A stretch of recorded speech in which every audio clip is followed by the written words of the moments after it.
13 sportistë e ekipit olimpik special shqiptar janë grumbulluar në qytetin e Korçës në kuadër të përgatitjeve për lojrat olimpike speciale që zhvillohen në Santiago të Kilit në vitin 2027. Sportistët janë nga Tirana, Korça, Elbasani dhe Pogradeci dhe i takojnë disiplinave të peshngritjes, atletikës dhe ping-pongut.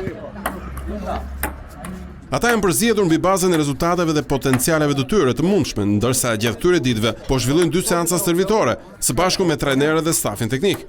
Qëllimi është që në fund të evidentojnë sportistët më të mirë, të cilët do të kenë mundësi të përfaqësojnë vendin tonë në lojrat olimpike speciale.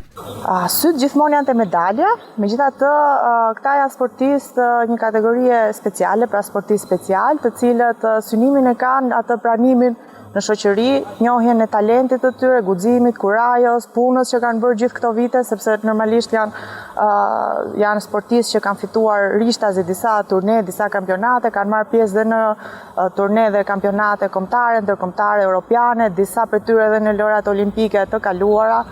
Sportisti Adi Sula synon jo vetëm të jetë pjesë e delegacionit shqiptar në Santiago, por edhe të luftojë për medaljen e ardhur në peshngritje.